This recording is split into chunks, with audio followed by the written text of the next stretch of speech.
Jeff Dirk with We Are Change Connecticut. We're out here at the 2014 Liberty Forum, and we're here with one of the speakers for the conference here, James Bovard. James, thanks for coming out, and tell us your topics that you've covered in your speech yesterday and what you plan on covering in the panel today. Well, I spoke yesterday about Obama's reign of constitutional terror, how he's destroying our Bill of Rights, how he's trampling the Constitution in so many ways.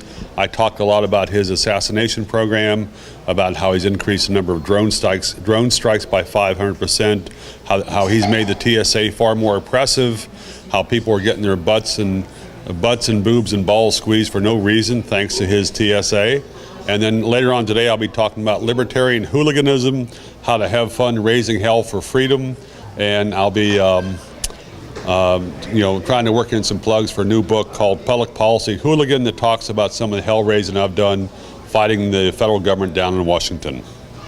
This is a background for people who might not know your work. What got you started involved in, whether it's journalism or covering these type of topics, your particular turning point and kind of just... Well, it goes back a long ways. I was given a choice by the judge of going to jail or becoming a freelance writer. So I decided to become a freelance writer. I came of age about the time that the Vietnam War was ending. I was watching the U.S. government drag the country down. I was watching the government ruin the currency. I was watching the exposés on Nixon's various crimes. And I learned a healthy distrust of government.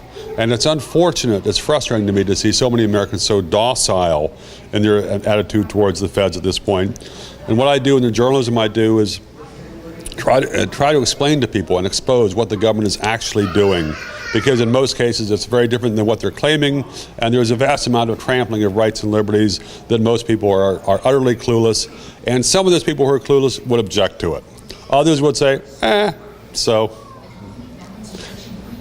What's the latest stories on your radar that you've been covering? What do you see happening?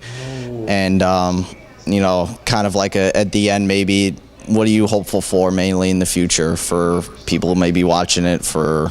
Hopeful. I've been doing various stuff on some of the federal agencies like the Equal Employment Opportunity Commission, the TSA, some of the voting rights stuff, some of the gun stuff, some of the attacks on firearms rights.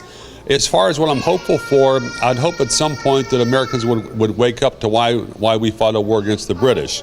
And why we have to have the government on a leash, because it's very frustrating to see people hearing about all these government abuses and most people don't give a rat's ass. But maybe it's always been like that, and maybe it's always a question that 10 or 20 or maybe 30% will stand up and say, hey, this is crap, let's push back and say we're not going to take it anymore. But I've always been an optimist. Just to wrap it up here, any websites?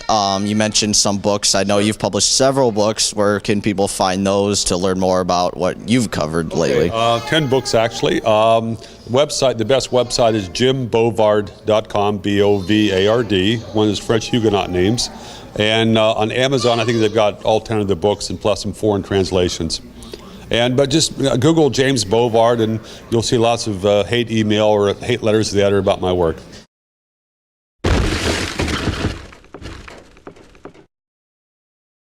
I was charged under the Espionage Act. I was turned into an enemy of the state. That was bad enough. At least I still had access to the court of law, to a due process. I had rights. And as much as the government didn't like that, I would say is to just hang in there, because journalism is changing, but it's changing for the better. And it's a revolutionary time for journalists, because you can just pick up a smartphone or a small camera and head out and change the world.